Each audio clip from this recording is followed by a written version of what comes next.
Je n'aurais jamais pensé dire ça un jour, mais cette vidéo est présentée en collaboration avec Bibliothèque et Archives nationales du Québec.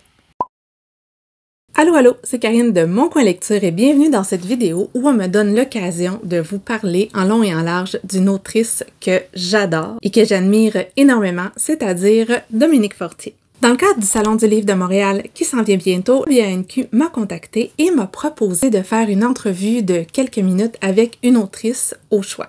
Ils m'ont demandé de faire une liste. Moi, tout en haut de ma liste, il y avait Dominique Fortier. Et entre parenthèses, j'avais écrit « C'est beau l'espoir » ou « On peut toujours rêver », en tout cas, quelque chose comme ça. C'est une autrice que je lis depuis des années, je suis amoureuse de sa plume et de ses sujets, et imaginez mon enthousiasme quand on m'a annoncé que ce serait en effet l'autrice avec qui j'aurais l'occasion d'échanger lors du Salon du Livre. Ça va se passer vendredi le 21 novembre de 17h45 à 18h10, ça va être au salon et j'ai déjà extrêmement hâte, je me croise les doigts pour qu'il n'y ait rien qui arrive et pour que ça fonctionne. On la connaît bien comme autrice, mais dans cette entrevue, il s'agit de la rencontrer comme lectrice. Est-ce que ça vous intéresse? Moi, ça m'intéresse vraiment beaucoup. J'ai déjà tout plein d'idées de questions, mais si vous aussi, vous aimez cette autrice et que vous avez des questions auxquelles vous voudriez la voir répondre, mettez-moi ça dans les commentaires et peut-être, sait-on jamais, vais-je avoir l'occasion de les lui poser. Ah oui, pendant qu'il y a encore des gens qui regardent, si vous aimez la vidéo, n'oubliez pas de faire un petit pouce, ça ne coûte rien, ça fait plaisir et ça aide l'algorithme. Un abonnement, un commentaire, etc., etc. Vous connaissez la chanson. Dans cette vidéo, je vais vous parler de mon expérience de lecture avec Dominique Fortier, pourquoi je l'aime à ce point-là, et je vais vous parler rapidement de tous les romans que j'ai lus et de ce qui me reste à lire. Parce que oui, ce que vous savez pas, je tourne cette vidéo à la mi-octobre parce que je pars en voyage dans comme 4 jours. Et pendant ce voyage-là, je vais en profiter pour lire les 2-3 trucs que je n'ai pas encore lus. Encore une fois, c'est beau l'espoir, c'est ma devise. J'étais super contente que la demande de collaboration vienne de BANQ parce que c'est un service que moi, j'utilise. Je l'utilise souvent pour avoir des e-books, pour avoir des livres audio. Ils ont un répertoire extraordinaire en anglais et en français également. Et ce qui est cool, c'est qu'on peut s'en servir à la grandeur du Québec. C'est gratuit pour tous les résidents québécois. Il paraît qu'il y a également des revues, des films, les archives nationales, mais moi j'ai jamais utilisé ces services-là, je connais beaucoup moins. Mais les prêts numériques par contre, c'est vraiment pratique. Et là, en faisant des recherches, j'ai découvert qu'il y avait des visites guidées à Montréal. C'est sur la rue Vigée, ça a l'air d'être un super bel édifice et je viens de me créer un nouveau besoin. Je suis excellente pour ça. Imaginez en plus, on me donne l'occasion d'interviewer une de mes autrices chouchou. Je suis un peu en mode fangirl, je l'avoue.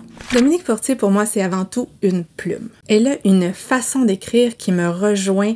C'est poétique, c'est lyrique, sans jamais en faire trop. Je trouve qu'il y a une lumière dans son écriture et c'est extrêmement évocateur. En fait, ces romans, ce sont souvent des patchwork, des courtes pointes. Ouais, il y a un roman qui parle de courtes pointes. Ce sont des romans courtes pointes. C'est-à-dire qu'il y a souvent différents points de vue, parfois on est entre essai, récit et fiction. Il y a toujours de la fiction par contre. Et au centre de chacune de ces histoires, il y a quelque chose de réel. Que ce soit un événement historique, un édifice, une personne, une œuvre d'art, il y a toujours quelque chose. Et moi, j'ai l'impression d'entrer dans ces univers-là par la petite porte d'en arrière et de les voir éclairés avec une lumière différente, voire même des regards différents parce que c'est très très rare qu'on se contente d'un seul point de vue. Même s'il nous parle d'événements ou de personnages plus grands que nature, on a l'impression d'entrer dans l'intimité de ces personnages-là. Vous savez, l'impression de regarder un mythe avec un regard de côté. Et moi, ça me fait triper. C'est également une autrice qui laisse la place à son lecteur. Avec elle, on est vraiment dans le show, not tell. J'ai toujours de la difficulté à traduire ça en français. Si vous avez une bonne idée pour traduire ce truc-là, dites-moi, je cherche tout le temps. C'est-à-dire que oui, elle va remplir les trous de l'histoire avec de la fiction, mais elle remplira jamais les trous de notre tête. Ça, c'est à nous autres, à nous créer notre univers autour de ces romans. Elle nous dira pas quoi penser, elle nous dira pas tout, elle va nous laisser la place à interpréter les choses, et moi, j'adore ça comme lectrice, j'ai l'impression qu'on me fait confiance. Peut-être pas pantoute, mais c'est ça que ça me donne comme impression. Dans plusieurs de ces romans, on entend le bruit de la mer en arrière-plan. Il y a un jeu qui est de plus en plus présent, je trouve, au cours de ces romans, mais je trouve ça toujours pertinent et le fameux jeu permet lui aussi un autre regard sur les événements qui nous sont racontés. Donc, j'ai jamais l'impression que c'est un ego trip, vous voyez? Et finalement, quand j'ai à décrire ce que j'aime tant dans cette plume-là et que j'ai une chose à dire, je dis toujours que Dominique Fortier écrit comme une photographe. J'ai l'impression que disséminés partout à travers les pages, il y a des instantanés souvent très très lumineux, des instantanés d'objets qui ne semblent pas importants, mais qui permettent la création d'une atmosphère extraordinaire. Vous savez, le petit détail là, révélateur qui va nous ouvrir plein de portes sur plein de mondes, ben il y en a tout plein là-dedans. Et moi, toutes les fois que j'en attrape un, là, je ferme le livre puis je dis « Oh, que c'est beau! » Dominique Fortier, elle n'a pas seulement écrit, elle a également traduit, mais on va commencer par regarder les romans qu'elle a écrits, puis je vais vous parler un petit peu des traductions par la suite. Son premier ouvrage est paru en 2008, ça s'appelle « Du bon usage des étoiles », et moi je ne l'ai pas lu en 2008. Je n'ai pas découvert l'autrice avec ce roman-là. Je l'ai lu beaucoup plus tard, ça ne m'a pas empêché d'adorer, et entre-temps, il avait pu gagner le prix des gens de la mer au festival des Étonnants Voyageurs en France. C'est un festival que j'aime d'amour, je suis allée 2 fois. C'était cool, les 2 fois.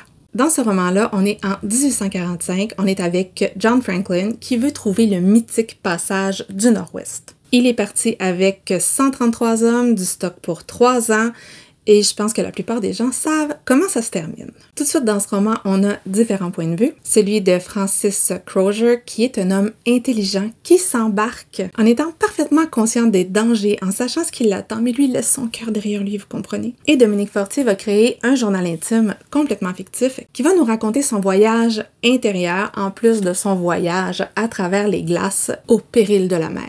C'est un autre des titres de ses romans. On a aussi le regard d'un homme d'équipage ainsi que de Lady Jane, la femme de John Franklin, qui avait une âme d'exploratrice mais qu'on a laissée derrière parce que femme, parce que époque victorienne. Et elle, quand elle cesse d'entendre parler de son mari, elle va remuer ciel et terre pour qu'on tente de le retrouver.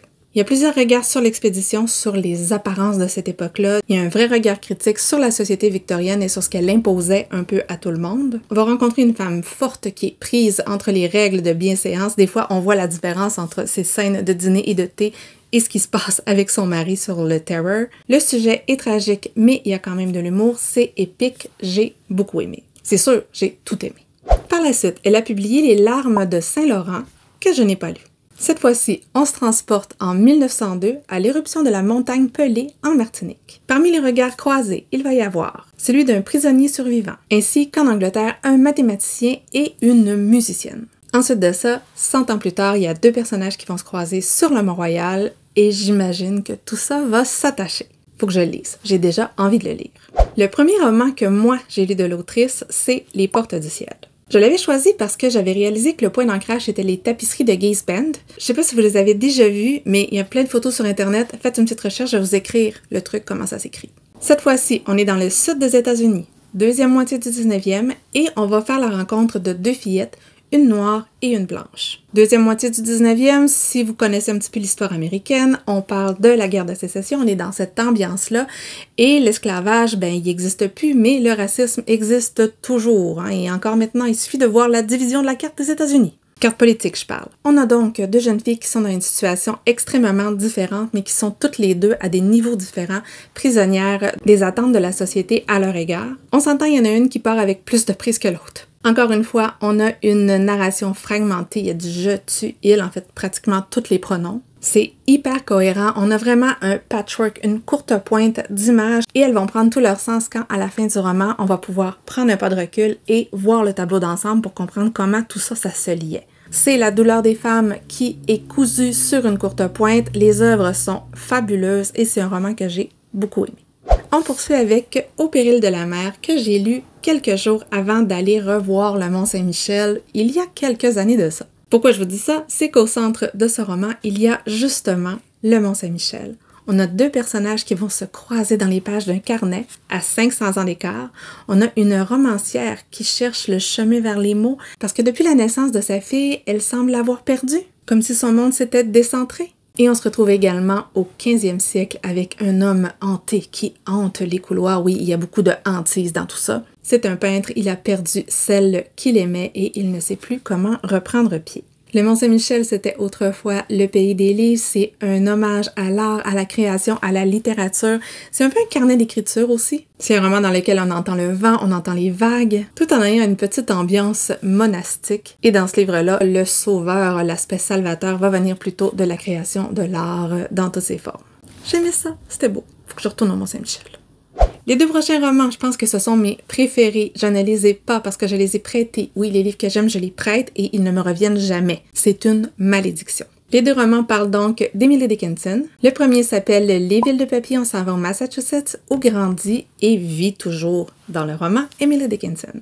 On va la connaître un peu avant qu'elle devienne la femme en blanc, on va la voir grandir, se balader dans le jardin, écrire et tout graduellement, elle va se retirer pour devenir l'ermite de la légende. Ici, on est vraiment à mi-chemin entre récit, fiction et biographie romancée. Il y a une touche d'essai également. Ça parle de création, d'écriture, de nature et du rapport aux autres. Pas facile toujours le rapport aux autres quand on est Emily Dickinson. Et encore une fois, dans ce roman-là, je le lisais et j'avais l'impression d'images dans les bouteilles qu'on lançait à la mer comme ça et que la mer c'était nous, qu'on les attrapait. Oui, je deviens poétique. Excusez-la. Le jeu, cette fois-ci, parle également de création littéraire alors que l'autrice est dans le Maine, également aux États-Unis, et elle va éclairer différemment sa vision de la vie d'Emily Dickinson, cette vie qui semble tenir dans un mouchoir de poche. Ça, c'est ce que j'avais écrit dans mon billet à l'époque. Je viens pas de sortir ça de ma tête comme ça. Sincèrement, c'est magnifique. Il faut que tout le monde lise ce roman-là. C'est d'une beauté à couper le souffle, la plume. C'est trop beau. Puis Emily Dickinson, quand même. J'avais passé la soirée au coin du feu à relire les poèmes après. Dans Les Ombres blanches, on reste avec Emily Dickinson, mais cette fois-ci, après sa mort. L'autrice nous change de position, elle va nous la présenter à travers les yeux de 4 femmes qui l'ont connue, qui gravitaient autour d'elle, et qui essaient de comprendre qui était Mademoiselle Emily. On a sa sœur, on a sa belle-sœur, on a la maîtresse de son frère, le même que la belle-sœur, et la fille de la maîtresse. Elle est vraiment touchante, la jeune fille. Il y a des poèmes qui vont être retrouvés dans un tiroir et elles vont décider de les faire publier. Et à travers cette quête-là, chaque femme va se révéler, se découvrir. Encore une fois, c'est hyper intelligent. Ça permet aussi de jeter un regard sur le processus d'édition à l'époque, surtout quand il fallait éditer une femme et que c'est des femmes qui se battaient pour la publication. C'était toute beauté et c'est enrageant à l'occasion. Il y a souvent les femmes au cœur des récits de Dominique Fortier. Le prochain ouvrage que je n'ai pas lu s'appelle « Quand viendra l'aube ». C'est un tout petit opus, il est minuscule. Et d'après ce que j'ai compris, c'est un carnet que Dominique Fortier a tenu suite à la mort de son père, qui parle du souvenir, qui parle du deuil, qui nous raconte également les petits moments lumineux des existences. Il paraît qu'on voit ressurgir des voix du passé, dont Emily Dickinson, justement. Je vais clairement le lire, je vais clairement avoir de la difficulté à en parler parce que tout ce qui est plus poétique et personnel, j'ai la misère. C'est dur, hein? Du moins pour moi. Si on continue avec le dernier roman, le dernier que j'ai lu, il s'agit de La part de l'océan. Cette fois-ci, on retourne aux États-Unis, on est à la moitié du 19e siècle et les 2 personnages historiques qu'on va rencontrer, c'est Herman Melville et Nathaniel Hawthorne. Parce qu'ils se sont connus et il y a eu une correspondance entre les 2 hommes, elle est incomplète. Et c'est à partir de cette correspondance-là que Dominique Fortier a choisi de les faire revivre et à explorer tous les trous parce qu'il y a plusieurs lettres qui ont été détruites. Quand on les rencontre, ils sont presque voisins. Melville travaille à Moby Dick. Il n'arrive pas à en venir à bout et il admire énormément Hawthorne, qui est un auteur reconnu. Graduellement, la relation va se transformer. On est au 19e siècle, donc elle va rester un peu dans le genre d'amitié amoureuse. Pas clair. Et pour Melville, autant Moby Dick que son voisin restent insaisissables et ça va virer un peu à l'obsession. Cette fois-ci, on parle des hommes, mais il y a un personnage que j'ai adoré là-dedans qui est la femme de Melville. On a droit à une partie de son journal dans un style très différent, complètement fictif le journal. C'est vraiment l'autrice qui s'est imaginé ce qu'une femme de cette classe-là pourrait avoir à dire parce qu'elle est occupée du matin au soir, la maison a comme pas de bon sens. Elle transcrit les textes de son mari, elle a une super belle écriture, mais elle a pas eu l'occasion d'apprendre, elle a pas le temps, elle a pas l'espace. Sa parole n'a jamais été portée parce que ça se faisait pas. Ce qui, avouons-le, était souvent le cas à l'époque. Dans ce roman-là, c'est l'un des rares où j'ai vraiment préféré la partie avec les 2 auteurs à la partie en jeu, dont je comprends l'intérêt, je vois les liens avec ce qui est raconté, mais c'est ça qui m'intéressait. Moi, je voulais vraiment retourner au 19e, dans ces 2 manoirs-là.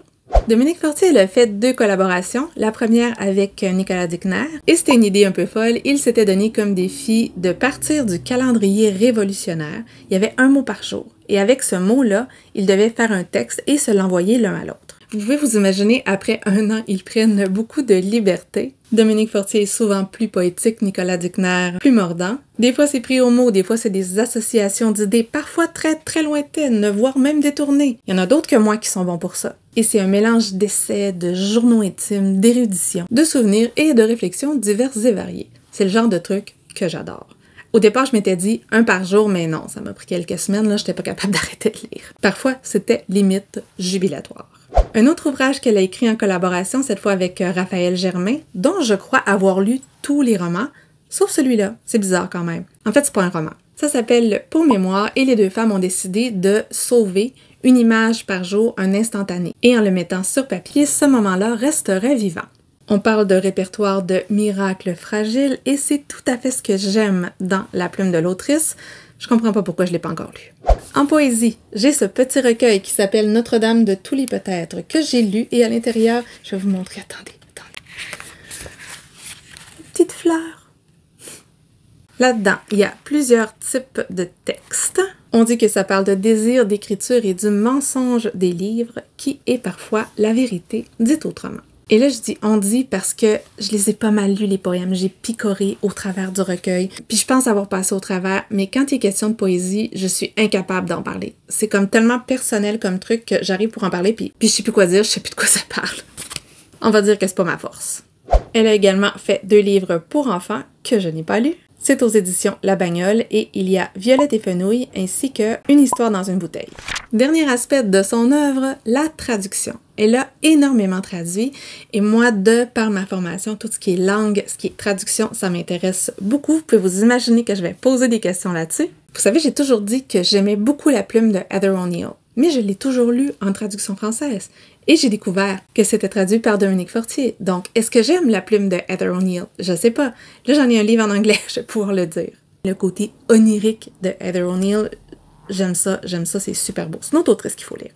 Elle a également traduit Denis-Ellis Béchard, Dan Villetta qui a écrit La servante aux corneilles et la suite que je n'ai pas encore lue, ainsi que Anne Michaels que j'ai lu très récemment.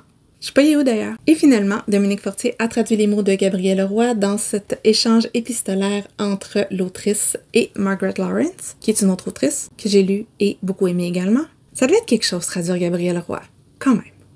Alors voilà, c'était tout pour cette vidéo qui fait le tour de l'œuvre de Dominique Fortier. J'espère tellement que ça va marcher puis qu'il n'y aura pas d'imprévu, là, ça n'a pas de bon sens. Alors, dites-moi tout, est-ce que c'est une autrice que vous avez lue? Si vous êtes en France, il n'y a pas d'excuse parce qu'il y a certains de ces romans qui ont été publiés en France aussi. Dans les commentaires, dites-moi ce que vous avez lu ou ce que je vous ai donné envie de découvrir. Si vous êtes encore là et que vous ne savez pas quoi dire, vous pouvez mettre un petit emoji livre.